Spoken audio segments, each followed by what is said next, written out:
Oh, bentar. Pak, pasang dulu. Nih, tas dulu.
Baik, Assalamualaikum warahmatullahi wabarakatuh.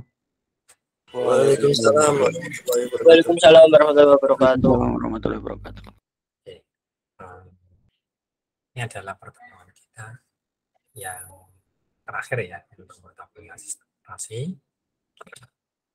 Dan pada kesempatan hari ini kita akan membahas tentang security ya, keamanan pada jaringan komputer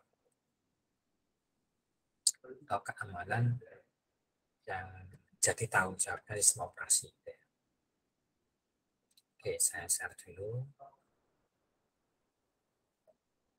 Permisi Pak Edi. Oke. Tidak di-record, Pak. Oh ya, sebentar.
Pertama adalah mengelola resource-nya, mengelola sumber daya komputer.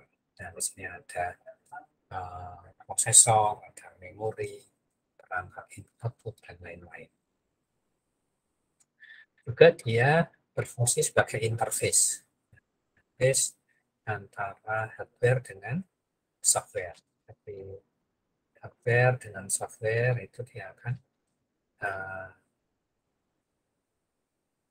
diperantarai oleh sistem operasi. Sehingga kalau digambarkan di sini kita bisa lihat aplikasi ada hardware ya. Nah, di dalamnya ini adalah fungsi-fungsi dari sistem operasi. Nah, salah satu fungsinya itu adalah manajemen jaringan sebenarnya. Manajemen data. Kalau kita lihat secara software aja ya, kita mengelola jaringan itu lewat sistem operasi. Nah, sehingga bahasan security jaringan ini juga merupakan bagian dari sistem operasi.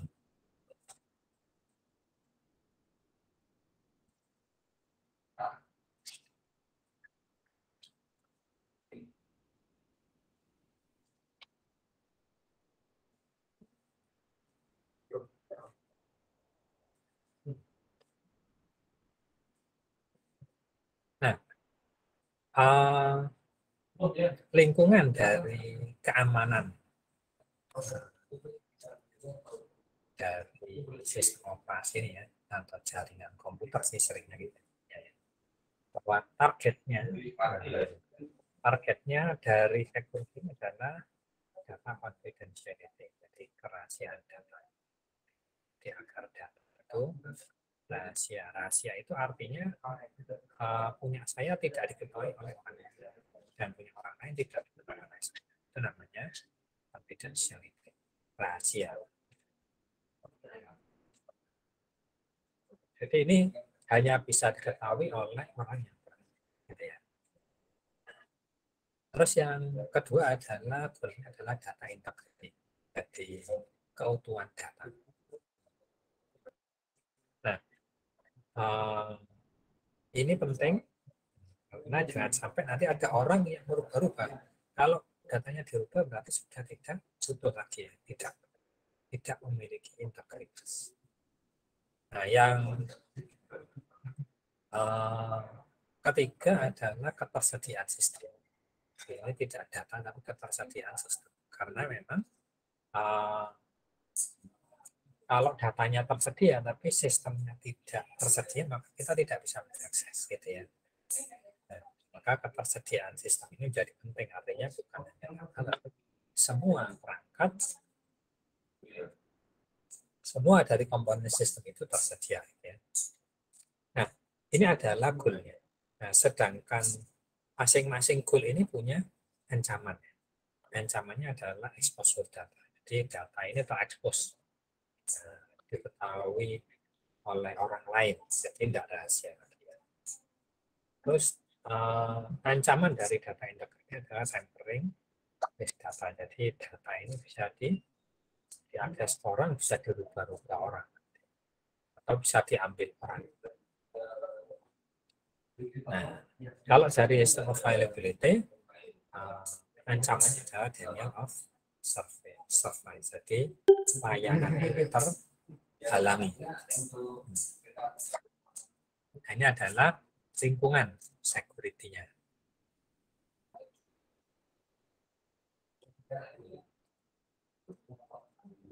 Nah, ini kecil ya. Kalau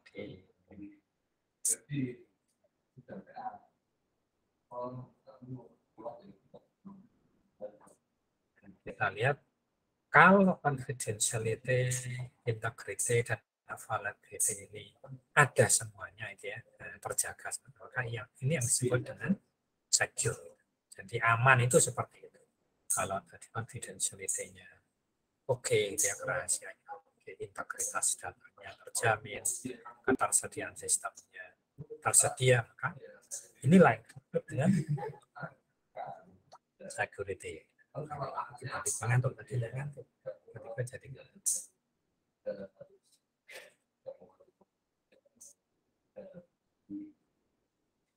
Nah, masalah-masalah yang sering timbul dari keamanan dalam security system ini adalah adanya intruder atau cracker, ya, yang melakukan pelanggaran keamanan. Jadi di sini disebut intruder. Nanti macamnya banyak ya. Salah satunya adalah cracker, ada hacker, gitu ya. Nanti bisa dicari perbedaannya masing-masing. Nah, ini adalah salah satu problem, gitu ya. Salah satu problem dari keamanan, adanya orang yang melakukan pelanggaran keamanan. Apakah dia punya maksud baik ataukah dia punya maksud jahat, gitu ya. Karena bisa jadi orang masuk ke jaringan kita, itu ya, ke sistem kita itu bisa jadi punya maksud baik.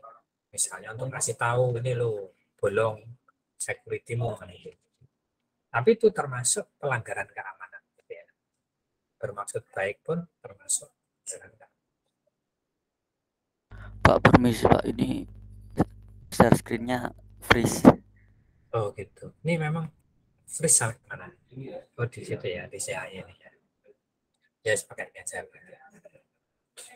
Oke, ini security problem ya. Jadi tadi sampai intruder, ini masalah. Terus adanya ancaman,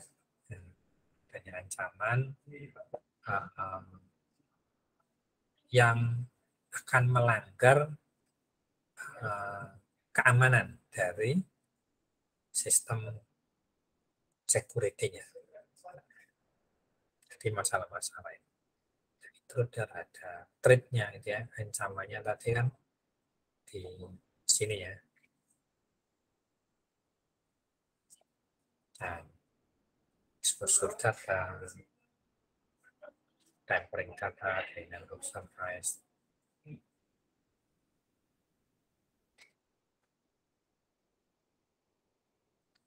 Nah, yang berikutnya adalah lemahnya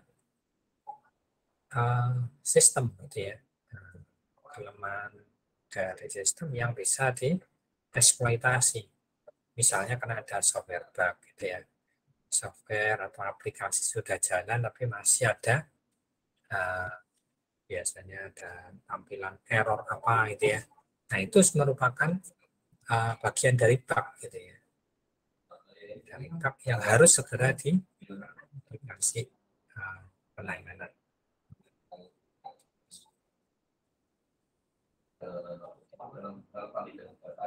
Atau mungkin dari sisi desainnya yang kurang baik, gitu ya. Terus konfigurasinya yang salah, terus enkripsi yang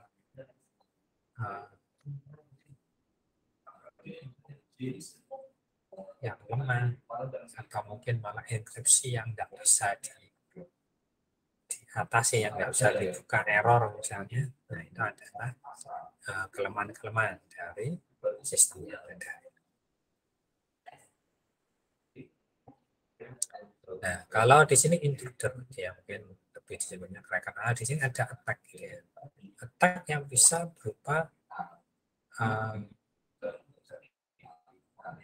serangan, ya, serangan terhadap pelanggaran keamanan. Nah, bisa macam-macam nantinya. Oke, ini adalah problem-problem dari sistem keamanan. Nah, ini yang harus nantinya bisa diatasi oleh sistem keamanannya, security-nya.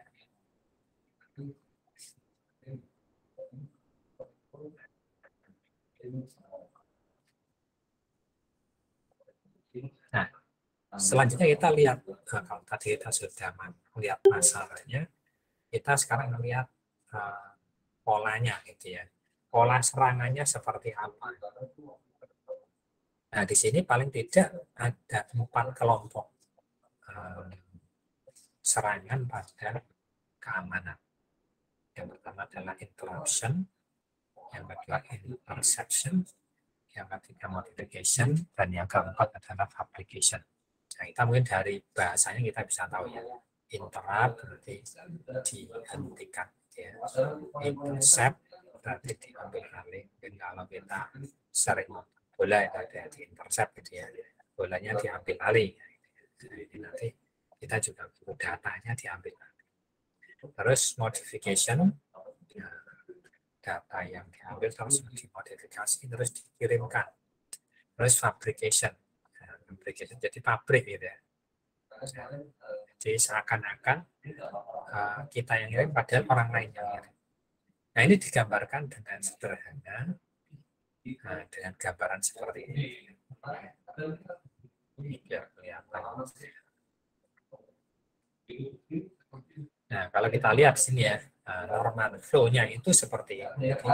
Aliran informasi yang dikirimkan itu mestinya tanpa hambatan, gitu ya, dari source ke destination, ke tujuan.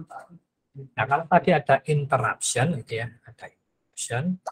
Nah, ini saya ngirim tidak bisa nyampe sini, gitu ya. Nah, kenapa? Karena ada yang, nah ini yang tadi termasuk denial of service tadi, jadi menghalang terhadap sistem. Jadi kita tidak bisa mendapat layanan dari destination di sini. Misalnya ini server gitu ya, kita tidak bisa menambahkan, terima saja tidak bisa. Gitu. Kenapa? Karena ada yang berbeda. Nah, ini disebut sebagai interception. Yang kedua adalah interception yang tadi ya. C, modification dulu. Modification itu adalah harusnya alirannya di sini gitu ya. Alirannya di sini. Tapi ini dibelokkan gitu ya, ke pihak ketiga. Nah, ini yang mengintercept, ini yang memodifikasi. Modifikasi baru dikirimkan. Sehingga ini seakan-akan menerima informasi dari source. Padahal sudah diubah oleh orang lain. Yang kedua, yang ketiga ya. Yang ketiga adalah fabrication. Fabrication, usernya, source itu tidak ngirim. Ada orang lain ngirim yang berpura-pura seperti source-nya. Ya, ini namanya fabrication. Ini misalnya ya sekarang ini banyak ya pengambil alihan akun. Itu adalah contoh kalau pengambil alihan akun bukan ya. Kalau pengambil alihan akun ya, modification atau interception. Kalau fabrication ini yang lebih pasnya adalah cloning ya. Saya punya akun di Facebook, di cloning. Identitasnya seperti saya pada orang lain, gitu ya. Saya punya akun WA di cloning. Informasi pribadinya, fotonya saya, tapi nomornya bukan saya. Gitu ya. Itu adalah fabrication yang mirip. Yang keempat adalah interception. Interception, alirannya tidak dihalangi, tidak dirubah, gitu ya. Ini oke-oke saja, tapi data ini dikelola, gitu ya. Nah, ini kalau di dunia fisik ini adalah aktivitas mata-mata, gitu, ini termasuk interception ya. Dia tidak merubah data, oke-oke saja, dibiarkan lewat, tapi dia ambil gitu ya, datanya. Nah, datanya bisa macam-macam, bisa data beneran yang dikirim, bisa mungkin header-headernya yang diambil. Gitu ya. Ini adalah interception. Nah, yang interception ini beda sendiri. Kenapa? Gitu ya. Nah, karena di sini ada pengelompokan. Serangan itu ada yang aktif, ada yang pasif. Nah, yang biru tadi itu adalah yang aktif. Nah, ini serangannya aktif. Kita lihat di sini, biru ini semuanya penyerang itu aktif. Ini aktif menyerang, ini aktif ini aktif menipu ya. Info kan dari. Tetapi kalau kita lihat yang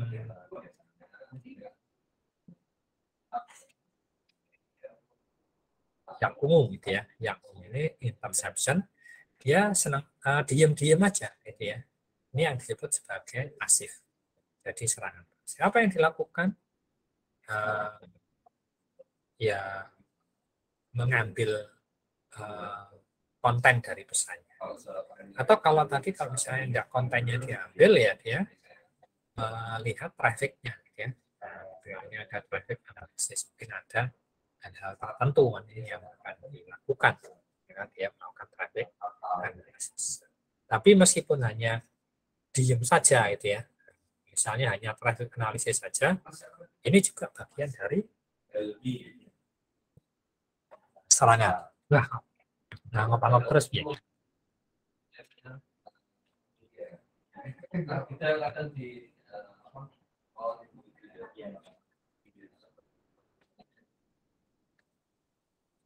Jadi masih sekitar aktif kan, pasif tak gitu ya.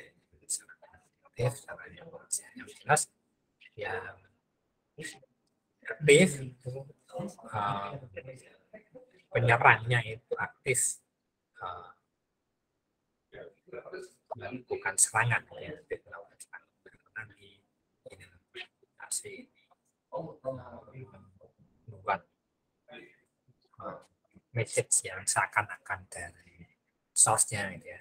Sedangkan interception ini relatif pasif, dia tidak melakukan apa-apa, cuma ngambil data aja, tidak menghalangi atau memodifikasi hubungan antara source dengan destination. Nah, itu yang dimaksud dengan aktif dan pasif.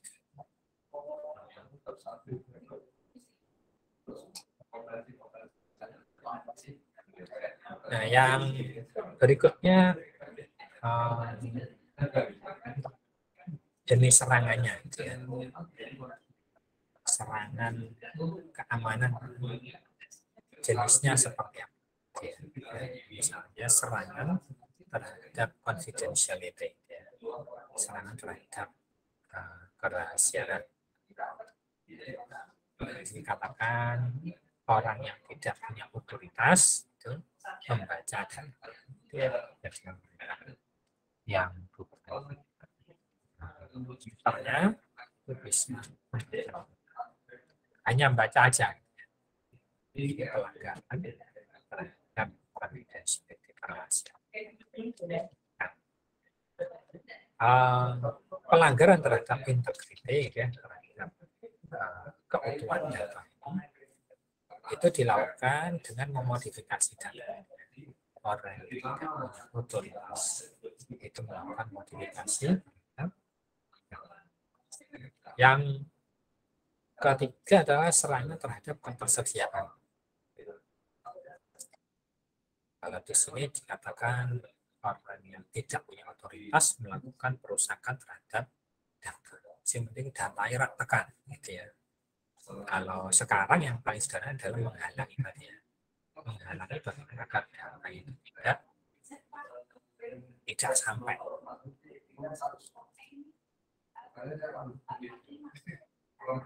Nah, kalau tadi Denial of Service, ya, seperti gambar ini, seperti corruption ini.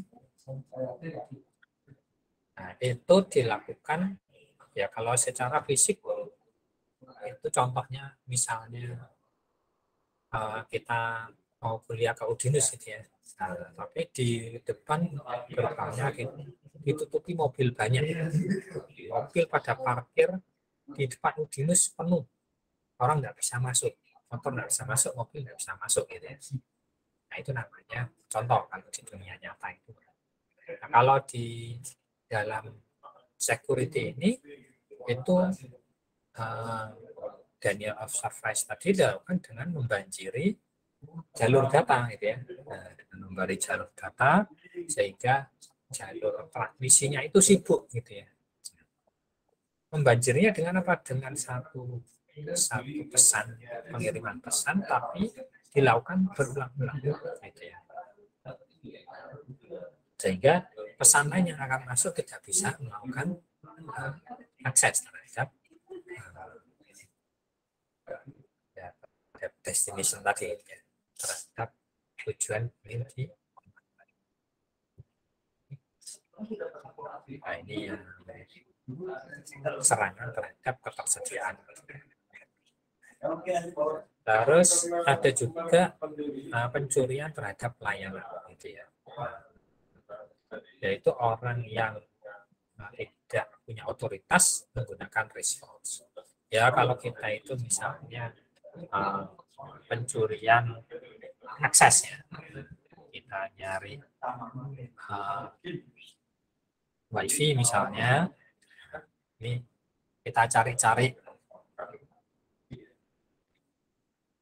cara bagaimana agar bisa masuk ke wifi tersebut. Jadi tidak usah bayar, kita bisa akses. Ini misalnya contoh dari pencurian layanan. Yang kategori berikutnya adalah Denial of Service. Service itu yang ini. interruption.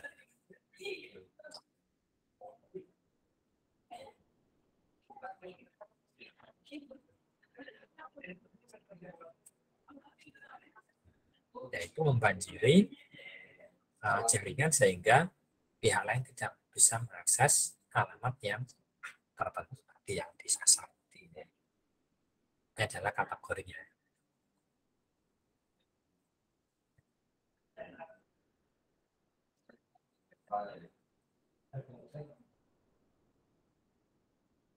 Nah, kalau di sini dijelaskan tentang level dari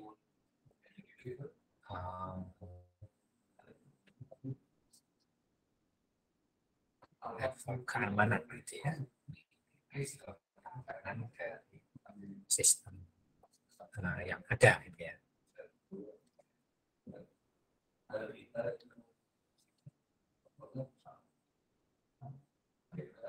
Nah, di sini dikatakan bahwa paling tidak ada 4 level yang harus diamankan, secara efektif. Yang pertama adalah physical, cara fisiknya, misalnya data center, server, connected terminal, gitu ya. Jadi ini secara fisiknya. Nah, yang kedua adalah orangnya. Ya. Orangnya ini harus waspada terhadap serangan-serangan, misalnya social engineering. Ya, social engineering itu adalah rekayasa sosial. Misalnya, pas saya pengen tahu passwordnya salah satu dari kalian, ya, pengen tahu passwordnya Naufal, saya akan cari-cari di internet. Naufal ini keluarganya seperti apa, tanggal lahirnya seperti apa, gitu ya. Nomor rekeningnya berapa aja, pacarnya siapa.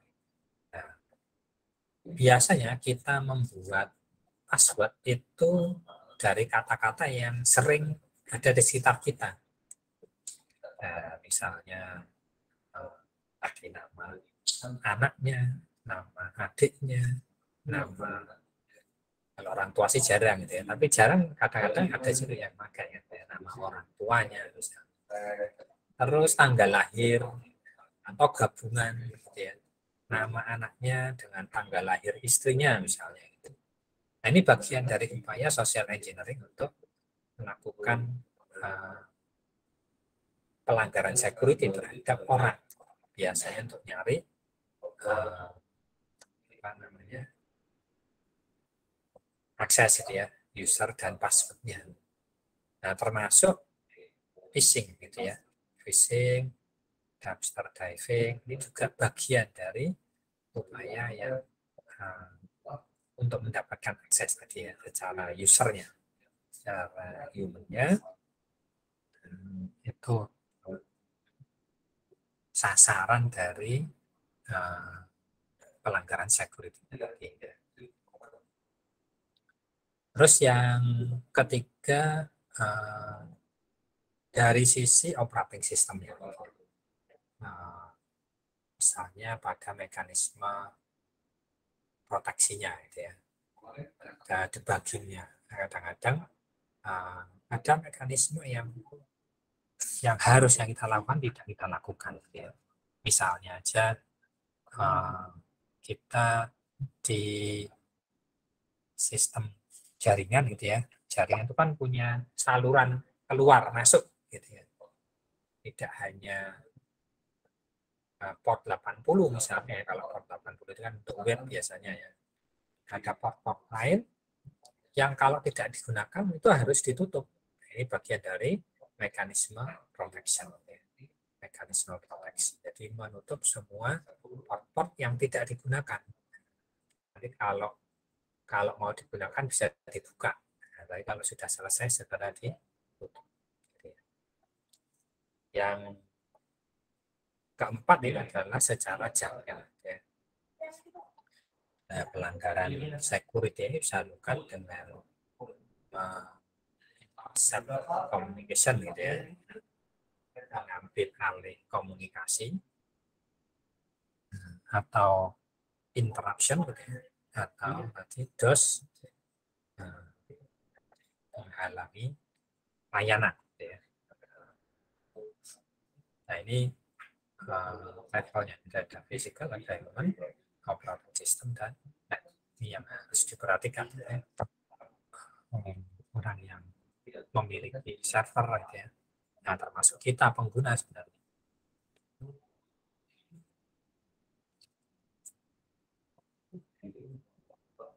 Nah, ini adalah tantangan-tantangan yang seiring berjalannya waktu ini semakin berkembang gitu ya. Virus, email virus, Trojan horse, dan lain-lain ini semakin berkembang. Virusnya semakin aneh-aneh gitu ya. Spamnya juga modelnya macam-macam gitu ya. Nah ini yang menjadi tantangan dari keamanan komputer. Nah, ini penjelasan tentang virusnya gitu ya. Penjelasan virus, ada email virus. Nah ini tentang email virus gitu ya.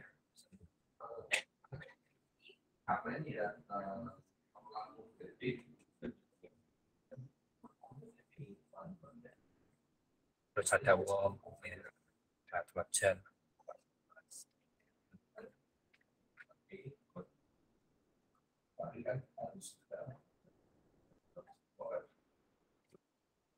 Nah, bagaimana manfaatnya? Tadi ada virus, ada Trojan, itu ya gunakan antivirus itu. Nah, komputernya perlu diupdate secara reguler. Kenapa? Karena aplikasi yang baru biasanya ditambahi dengan keamanan yang baru. Mungkin kemarin versi lamanya itu sudah bobol gitu ya. Nah, update versi baru untuk mengatasi kebobolan security kemarin. Nah, perlu kita update secara reguler.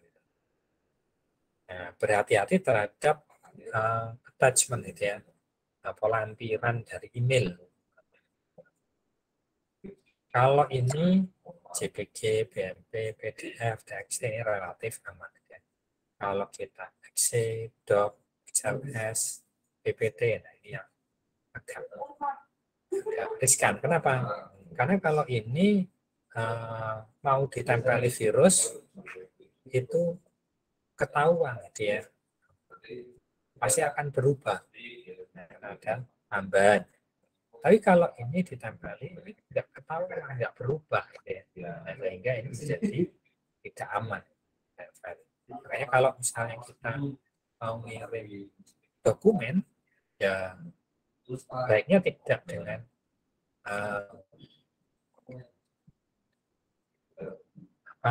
format doc gitu ya. Nah, kita rubah dulu menjadi PDF. Excel, PPT itu juga bisa kita rubah jadi PDF gitu ya. Kalau gambar itu relatif aman. Ini pada email virus tadi ya. Terus ada spam, WhatsApp, sekarang ada SMS spam juga gitu ya. Biasanya sih urusan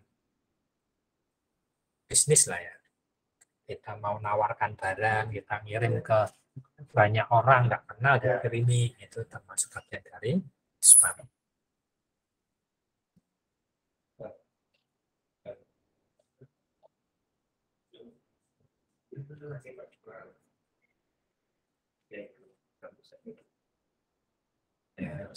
Bagaimana mengatasi spam seperti ini? Sebenarnya jangan pernah mereplay yang email yang kalau spam gitu ya, itu jangan di replay, jangan di balas gitu ya. Nah ini macam-macam biasanya nama ini kayak itu apa namanya, nama minta pulsa itu ya. Nah, cuman kalau di sini tentunya email. Jangan pernah membuka spam ini. Jadi kalau di Google email itu kan ada email-email yang dimasukkan ke spam ya, digolongkan ke spam, disendirikan sendiri. Oh bisa digolongkan sana ya, karena mesinnya itu mendetek sebagai spam ya, ada beberapa karakteristiknya sehingga dia masuk spam. Maka yang di spam itu jangan pernah dibuka kecuali kita tahu benar ada orang mau ngirim email gitu ya. Nah, kalau kita kok dicari-cari, kok enggak ketemu, dicari di spam, oh ada. Nah, kecuali gitu ya, kita tahu siapa yang ngirim.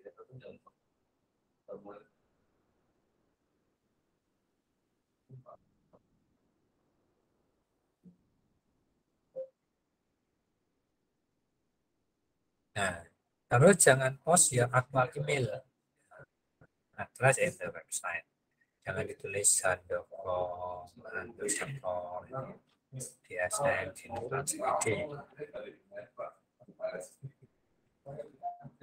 misalnya nulisnya itu dengan handoko, strip n, strip DSN, strip dinus, strip AC, strip. Itu kalau gini kan kita bisa baca juga kan itu ya. Ya, tapi biasanya spam itu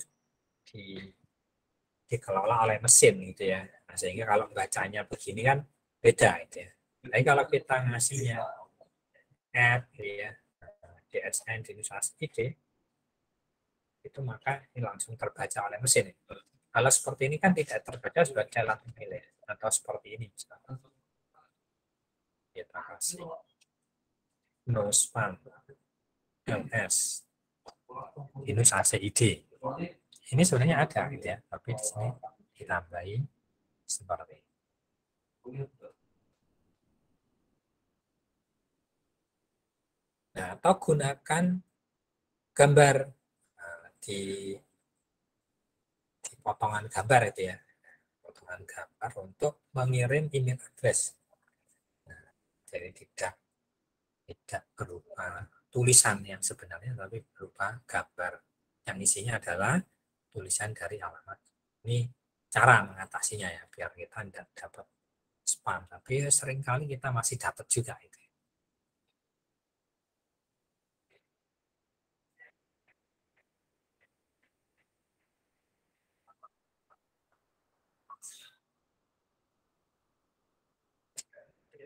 Nah ini mau ancaman lain ya. Nah, sekarang ini sudah semakin banyak sehingga modelnya macam-macam. Ya. Ada trapdoor, jadi jebakan agar kita memberikan identitas user atau password gitu ya. Nah, itu dengan trapdoor. Bisa juga dengan logic bomb gitu ya. Stack dan buffer overflow ini juga jadi ancaman lain ya, dari sistem security.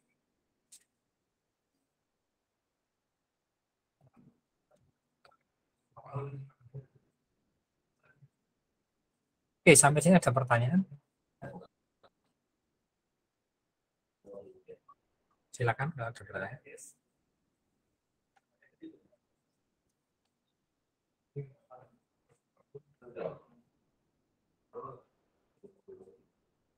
Pak,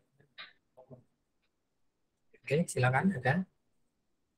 kalau bedanya Trojan sama Worm itu apa sih? Trojan Oh. sama Worm. Jadi karakternya itu bisa kita lihat. Ini kan istilah yang diilustrasikan seperti kejadian di nyata ya, di dunia nyata. Jadi kalau worm itu kan cacing gitu ya. Cacing itu prinsipnya pelan-pelan biasanya. Jadi dia nongkrong di situ, merusak apa gitu ya. Misalkan, tapi diam-diam kita nggak merasa. Nah, itu jenis dari worm gitu ya. Yo, software juga sebenarnya kan semua worm, Trojan, terus virus itu kan software semua ya, aplikasi yang dibuat. Tapi masing-masing modelnya beda. Nah, biasanya di serangannya, di model serangan. Jadi kalau worm tadi ya kayak kita cacingan itu kan pertama nggak merasa, tapi nanti lama-lama kok jadi nggak ngena gitu ya jalannya aplikasi misalnya, atau banyak data yang hilang. Nah, itu model worm.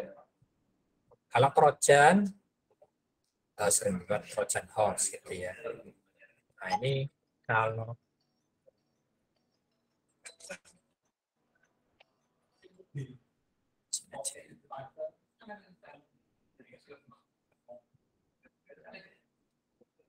nah, kalau Trojan ini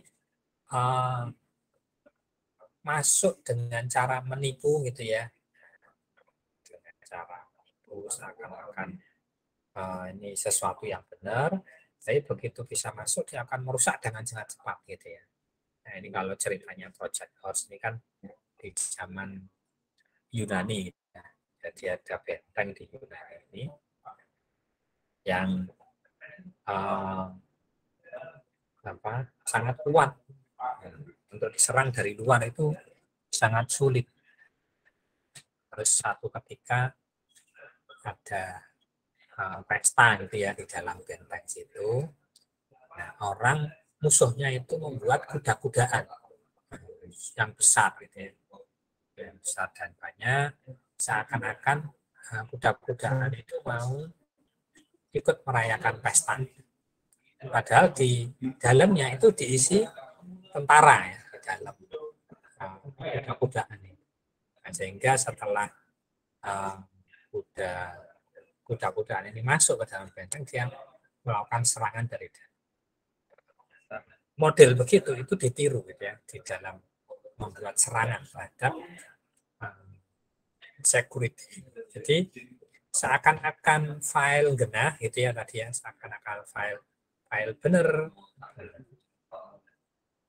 tapi ternyata setelah diperbolehkan masuk, terus bahkan kita buka-buka, ya kalau tampilannya MS Word gitu ya, kita buka, ternyata nggak terasa di dalamnya ada Trojannya, tiba-tiba semua rusak semua gitu ya. Nah, ini tidak bisa dibuka, file yang bisa dibuka, mau ngeprint tidak bisa gitu ya, merusak akses terhadap hardware yang lain. Itu model dari Trojan. Jadi kalau itu yang membedakan adalah jenis atau cara menyerangnya gitu ya. Oke, itu Haidar ya, bisa dipahami? Ya, Pak. Ya, sudah. Masih. Nah, kalau virus dia bisa menggandakan diri gitu ya. Nah, jadi aplikasi berupa virus tadi satu masuk, dia dengan cepat bisa menggandakan diri. Itu model virus ya, dan merusak. Semakin lama semakin banyak yang dilakukan perusahaan. Satu file kena misalnya, file lain segera kalau kita buka juga dia akan terinfeksi. Itu kan kayak virus pada umumnya ya, virus corona kan ya, coronavirus itu kan gitu ya. Kena satu terus dia memperbanyak diri di tubuh kita. Nah, jadi semakin berat kondisinya, nyerang kemana-mana. Ya, itu jadi serangan-serangan itu di model mirip seperti di dunia nyata itu seperti apa. Oke, mungkin ada lagi yang lain.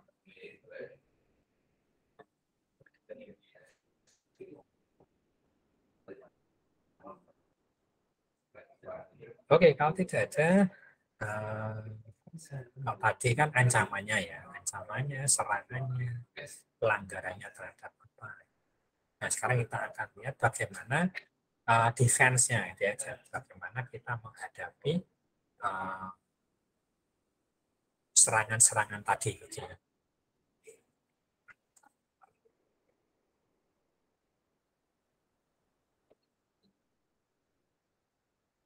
Jadi bagaimana mengimplementasikan pertahanan, keamanan gitu ya. Nah, ini tentaranya dia yang ngatasinya. Satpamnya gimana gitu ya. Nah, harusnya ada defense and deep gitu ya. Jadi kalau di sini dikatakan multiple layer security. Jadi security itu berlapis-lapis gitu. Jadi, ada banyak lapisnya. Nanti modelnya bisa macam-macam gitu ya. Terus ada security policy. Jadi kebijakan security biasanya sih ini ya kebijakan itu kan tidak berupa software ya, tapi berupa aturan atau apa. Misalnya ada aturan tidak boleh nulis password. Password harus diingat-ingat. Tidak boleh ditulis di laptop, tidak boleh ditulis di HP, tidak boleh ditulis di kertas misalnya. Itu adalah policy. Gitu ya. Atau prosedur. Nah, secara prosedur security-nya seperti ini, gitu ya.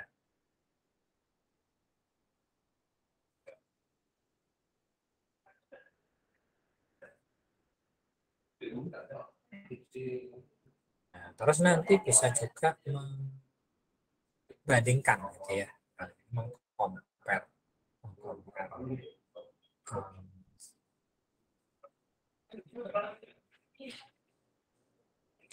Sini ada sistem atau jaringan, gitu ya. Sistem jaringan itu di-compare dengan security policy-nya, dengan kebijakan security-nya. Seperti yang misalnya ada menerima satu paket, gitu ya, paket data misalnya. Kok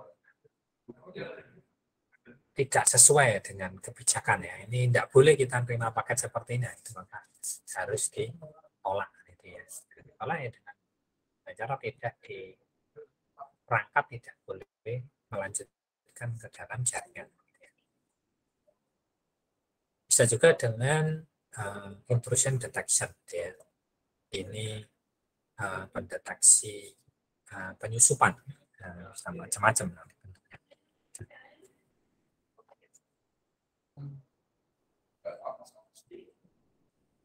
Bisa dengan signature based, basis tanda tangan, itu ya.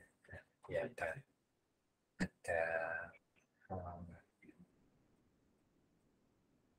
kalau terima itu harus ada signature-nya. Saya terima file harus ada signature-nya. Kalau enggak ada, tidak boleh diterima. Ini biasanya kalau ada situs-situs yang sangat secure, ya. Jadi hanya orang tertentu yang boleh mengakses, orang tertentu yang boleh masuk, gitu ya.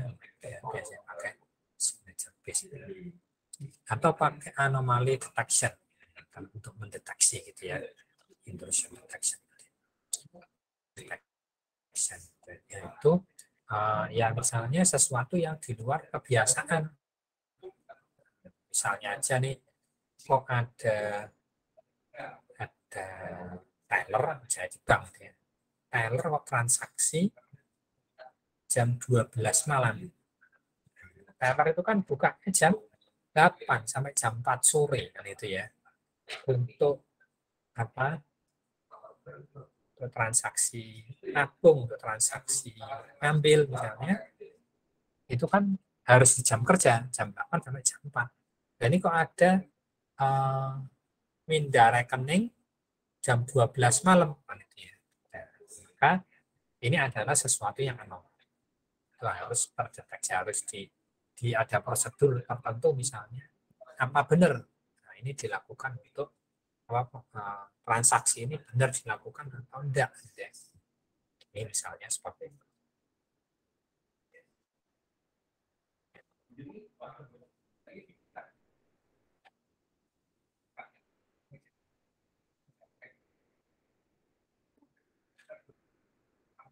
Yang berikutnya adalah virus protection. Ya, dengan memasang antivirus, gitu ya, kalau kita sudah biasa. Terus yang berikutnya ada audit terhadap aktivitas di jaringan, gitu ya. Ada auditing, accounting, logging, gitu ya. Nah, ini dicek semuanya. Aktivitas ini dilakukan audit. Apakah benar, gitu ya. Ini pada waktu-waktu tertentu. Kan kita kalau misalnya tadi ada interception tadi, gitu ya, yang ya dia tidak melakukan apa-apa, merusak di dalam juga enggak, tapi ngambil terus kan, gitu ya. Datanya diambil terus. Nah, itu harus ada auditnya. Nah, kok selalu ngirim data kok terus ada yang tidak benar dilakukan tengah jalan, gitu ya. Nah, itu juga perlu diaudit.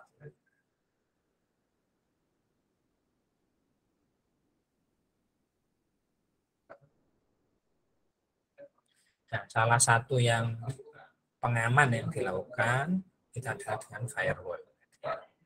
Firewall ini sederhananya itu seperti kalau bahasa di Indonesia kan api, wall tembok api. Jadi sebenarnya ini seperti pagar itulah ya. Firewall itu seperti pagar, terus dikasih pintu, hanya boleh masuk lewat pintunya.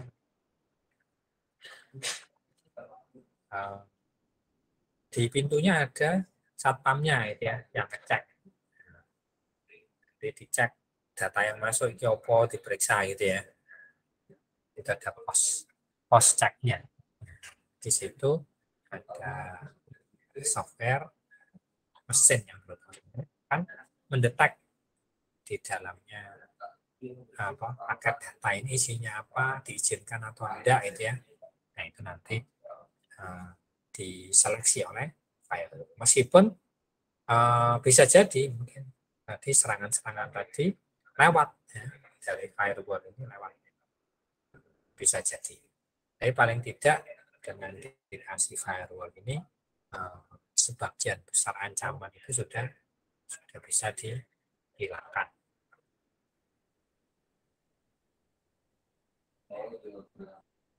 Nah, ini kejadian-kejadian yang pelanggaran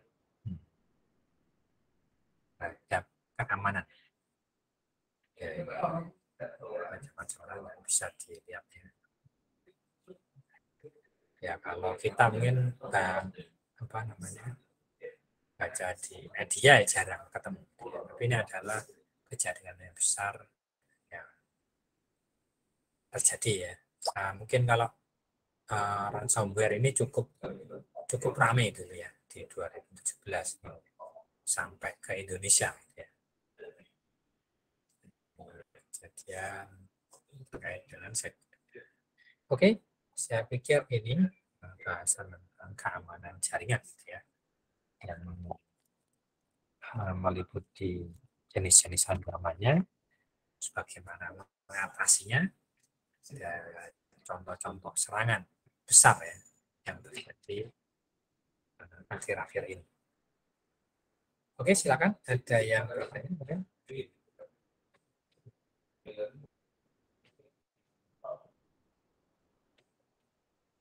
Tidak ada? Pak Edi. Oke, silakan. Ini kan pertemuan terakhir ya perkuliahannya, Pak. Iya. Kita nggak ada kayak kisi-kisi UAS gitu, Pak, atau gimana? Kisi-kisi ya. Ya, gitu, Oke. Pak. Ya, kalau materinya, ini berarti sudah ya, tentang materi, tidak ada pertanyaan ya. Oke, kalau tidak ada tentang materi ya tentang ujian akhir semesternya. Jadi kemarin sudah diinfokan dari program studi bahwa TI ini ujiannya semua online, tidak yang offline, kecuali praktikum yang sudah dijadwalkan offline. Sehingga yang lainnya adalah kalau online, nah kemungkinan soalnya seperti kemarin pilihan ganda gitu ya, kemungkinan. Tapi kita di antara dosen penguji belum ngobrol lagi apakah pilihan ganda atau esai gitu ya, belum ada info. Nanti kalau modelnya, jenisnya, kalau misalnya kita dosen penguji sudah ngobrol, nanti saya akan bukan ya jenisnya apa, pilihan ganda atau misalnya itu dari jenisnya. Kalau dari materinya, ya materi mulai dari manajemen memori ya dulu ya. Setelah ini, nah kalau pilihan ganda ya berarti sangat detail. Nah, kalian harus tahu kalau online gini kan paling tidak kita harus bisa menjawab cepat ya, biasanya waktunya tidak banyak. Kalau kita harus nyari-nyari kemana-mana pusing gitu susah, ya paling tidak kita sudah tahu kalau pertanyaan ini adanya di halaman ini, itu paling tidak kita tahu ya, manajemen memori itu ada di sini, manajemen angkat itu ada di sini, di file yang ini gitu ya, jadi nggak nyari pusing-pusing. Itu kalau kita mengandalkan materi. Bisa juga nanti dengan Google gitu ya, di googling gitu. Jadi materinya mulai manajemen memori sampai hari ini tentang security. Ya, mulai pertemuan 8 ya.